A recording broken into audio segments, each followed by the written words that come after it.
Hello friends, मैं वैशाली स्वागत करती हूँ आप सभी का आपके अपने प्लेटफॉर्म एग्जाम जंक्शन पे।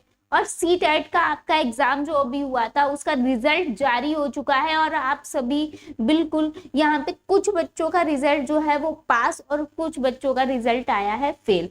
एटलीस्ट इस बार भी परसेंट पास का बहुत कम रहा है। जैसा कि ये नोटिस आया था, आप सभी तक ये नोटिस पहुंचा भी होगा, आपने देख भी लिया होगा। तो पेपर 1 की बात करें या फिर पेपर 2 की बात करें, यानी प्राइमरी एंड जूनियर, अगर हम देख पाएंगे रजिस्टर यहाँ पर कैंडिडेट कितने थे, अपेयर्ड कैंडिडेट और क्वालिफाई कैंडिडेट की अगर हम बात करें तो कितने थे। तो आप देख सकते हैं यहाँ पे अगर हम रजिस्टर्ड कैंडिडेट पेपर 1 की देखें तो यहाँ पर कितने थे। पेपर 1 में यहाँ पे 9,58,000 यहाँ पर कुछ कैंडिडेट हैं। और पेपर 2 की अगर हम बात करें, क्योंकि इस बार पेपर 2 में आप सभी को पता है कि पेपर 2 में इस बार प्राइमरी जूनियर यहाँ पर अगर हम बात करें तो अगर हम प्राइमरी वाले की बात करें तो उसमें सिर्फ और सिर्फ डीएलएड वाले अप्लाई कर सकते थे।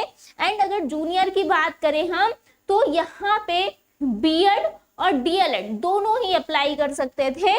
तो यहाँ पे फॉर्म पड़े थे 17,35,000 आप देख सकते हैं। और अगर हम अपेयर्ड कैंडिडेट की बात करें, यानी फॉर्म ये जो भरा था, ये रजिस्ट्रेशन कितने हुए थे, देन बच्चे शामिल कितने हुए परीक्षा में, तो पेपर 1 की अगर हम बात करें तो आप देख रहे हैं 7,95,000 8 लाख के आसपास यहाँ पर बच्चों ने पेपर दिया। और अगर हम बात करेंगे कैंडिडेट अपेयर जो यहाँ पर पेपर 2 के लिए, तो 17,35,000 आप खुद देख रहे हैं। और यहाँ पे पेपर दिया था 14,81,000 कुछ बच्चों ने। तो अब यहाँ पर जो क्वालिफाई कैंडिडेट है, यानी जो बच्चे सिर्फ पास हुए हैं, वो कितने हैं।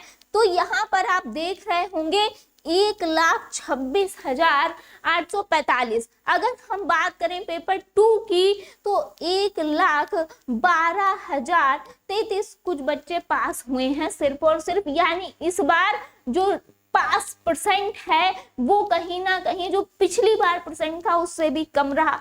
आप सभी को पता है कि आगे आने वाले जो सीटेट हैं, अब भाई वो जो है वो सीबीएसई कराएगा नहीं। एक तो आपको पता है कि सीबीएसई ने मना कर दिया है यहाँ पर सीटेट के लिए, तो एनटीए द्वारा आपका कराया जाएगा।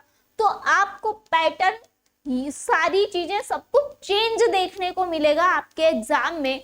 देन उसके बाद अगर हम बात करें सीटेट जुलाई 2024, क्योंकि ये आपके लिए इसलिए बहुत ज्यादा इंपॉर्टेंट है। एक तो 2024 में जो भी वैकेंसी आ रही है, आप देख पा रहे होंगे यहाँ पर आपको वैकेंसी देखने को मिलने वाली है DSSB, है ना। DSSB बहुत जल्दी यहाँ पे आपको देखने को मिलेगी, किसकी, पीआरटी की भी वैकेंसी। देन उसके बाद अगर हम बात करें बीपीएससी टीआरई, क्योंकि अभी आपका 3.0 है, यहाँ पर बीपीएससी टीआरई 4.0 की घोषणा हो चुकी है ना। टीआरई 4.0 की घोषणा हो चुकी है पहले ही, एटलीस्ट यहाँ पे तो 5.0 की भी घोषणा हो गई है। तो अब आपको, क्योंकि आपके स्टेट में तो भर्ती है नहीं, यानी यूपी में भर्ती तो नहीं है, क्लियर। तो यूपी में भर्ती नहीं है, हमारे पास ऑप्शंस हैं अदर स्टेट, जाहिर सी बात है। तो ये वैकेंसी कम से कम हाथ से ना जाए, इसके लिए हमको मेहनत करनी होगी। और जाहिर सी बात है सीटेट जुलाई 2024 इसलिए आपके लिए बहुत इंपॉर्टेंट है। जो बच्चे 1 नंबर से रह गए, 2 नंबर से रह गए, क्योंकि भाई सीबीएसई ने तो माना ही नहीं कि पेपर लीक हुआ है। पेपर लीक हुआ था, माना ही नहीं। आपका रिजल्ट आया, रिजल्ट में भी बहुत सारे बच्चों ने कहा कि गड़बड़ी है, कि मैंने जब आंसर की से मिलाया तो मेरे इतने बन रहे थे, और अब आंसर की जब रिजल्ट आया है तो मेरे बहुत कम आ रहे हैं नंबर। तो लेकिन अब जो भी है यही सच है, और अब इस पे कुछ भी नहीं होना है। यानी जो आपके पास रिजल्ट आया है इसी को आपको मानना पड़ेगा, क्योंकि अब यहाँ पे आपके लिए कोई उम्मीद नहीं है। उम्मीद यही है कि आगे जो सीटेट जुलाई में आपको देखने को मिलने वाला है, जुलाई लास्ट या फिर अगस्त में, है ना। जुलाई अगस्त तक जो आपको देखने को मिलेगा, अगस्त फर्स्ट वीक या जुलाई लास्ट में, तो इसके लिए आपको अभी से प्रिपेयर रहना पड़ेगा, इसकी तैयारी अभी से करनी पड़ेगी। तो इसकी तैयारी आपको करनी है तो पास होना है अगर, क्योंकि लास्ट टाइम पे आप ये नहीं समझिए आप एक बार कि आप लोग जब नोटिफिकेशन आता है, जब फॉर्म आता है, आप तब पढ़ाई स्टार्ट करते हो, तो वो कहीं ना कहीं आपके लिए जो है वो बाद में घातक सिद्ध होती है, इसलिए क्योंकि आप तैयारी कर रहे हैं लगातार, जाहिर सी बात है। लेकिन क्या होता है फिर 1-2 नंबर से जब रुकता है और आपके हाथ से ये सारी वैकेंसीज जो हैं ये निकल जाती हैं, तब बहुत अफसोस होता है। तो इसलिए आगे की जो आने वाली वैकेंसी है, क्योंकि आप देखेंगे जो सीटेट अभी जो TRE 3.0 है बीपीएससी की, तो यहाँ पे जो सीटेट अभी हुआ था इसमें जो बच्चे पास हुए वो TRE 3.0 में बिल्कुल बैठ सकते हैं, एलिजिबल हैं।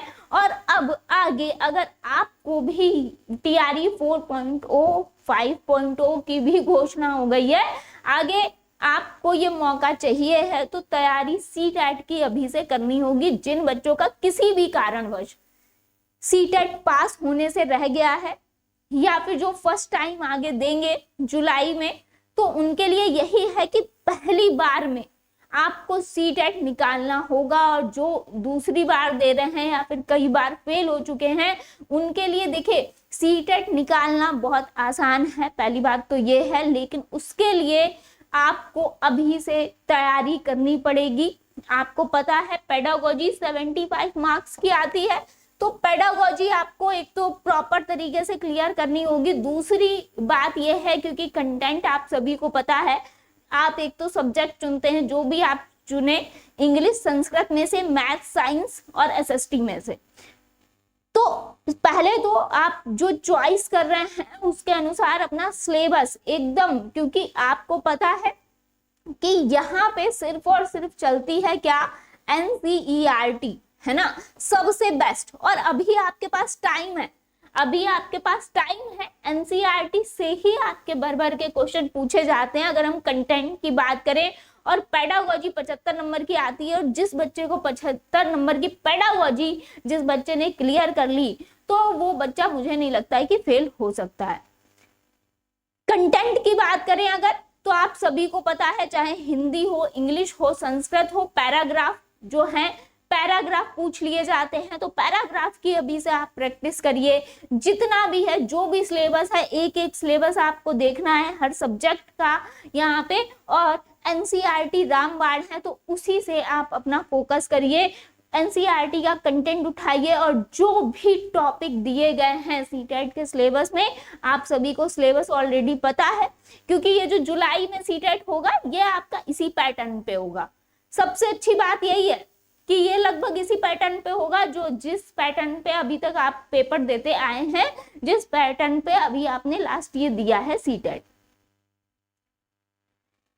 क्योंकि इसके बाद पास करना मुश्किल होगा सीटेट, पहली बात तो पैटर्न चेंज होगा, हम सबको भी कहीं ना कहीं ये होगा कि हाँ अब नेक्स्ट, अब जब NDA कराएगी तो यहाँ पे जो चेंजेस होंगे वो फर्स्टली अलग देखने को मिलेंगे। तो इसलिए कोशिश करिए, और ये जो वैकेंसी है ये आपके हाथ से ना जाए, इसके लिए आपको सीटेट जुलाई में दिन रात एक करके मेहनत करनी है। और ये आप अभी से करेंगे क्योंकि बहुत ज्यादा टाइम है नहीं, आप सभी को पता है फरवरी निकल गया है, मार्च, अप्रैल, मई, जून, इतना आपके पास समय है, और 3 से 4 महीने बहुत सफिशिएंट हैं आपके सीटेट के लिए। तो आपको लगातार यहाँ पे अभी से आपको एक एक सब्जेक्ट पे पकड़ बनानी है, एक एक सब्जेक्ट पे बेहतर तरीके से तैयारी करनी है यहाँ पे, तभी आपका ये जो सीटेट है ये अच्छे नंबर से लगभग क्वालिफाई बिल्कुल हो जाएगा।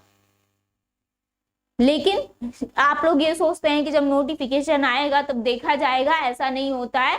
तैयारी अपनी पहले से ही आपको करके रखनी है, क्योंकि नोटिफिकेशन के बाद मेरा ऐसा मानना है जब नोटिफिकेशन फॉर्म फिलअप होते हैं उसके बाद से आपका रिवीजन स्टार्ट होना चाहिए। और अच्छी तरीके से जितना भी आपने अपना तैयारी की है, पढ़ा है, उसका हर सब्जेक्ट का जब आप रिवीजन भी करके जाते हैं और फिर प्रीवियस ईयर और प्रैक्टिस सेट लगा के जाते हैं, जाहिर सी बात है फिर आपका सिलेक्शन होने से कोई नहीं रोक सकता।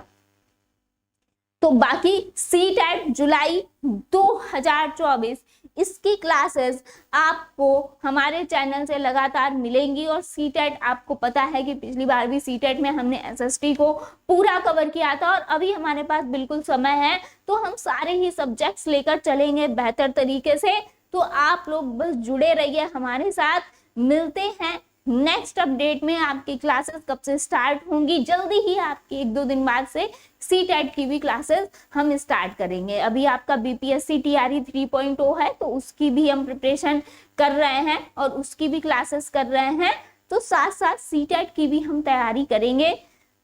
आई होप आपको चीजें क्लियर हुई होंगी और समझ आई होंगी। बाकी चीजें जो भी है, अगर कोई भी अपडेट आता है सीटेट से रिलेटेड या कोई भी है, क्योंकि नोटिस अभी तो सिर्फ यही आया था जो कि इन्होंने सिर्फ परसेंट बता दिया है, अपना जो आंकड़ा था वो बता दिया है। बाकी कोई भी अगर अपडेट आती है तो मेरे चैनल के माध्यम से आपको बता दी जाएगी। मिलते हैं नेक्स्ट अपडेट के साथ। थैंक यू सो मच सभी का जुड़ने के लिए।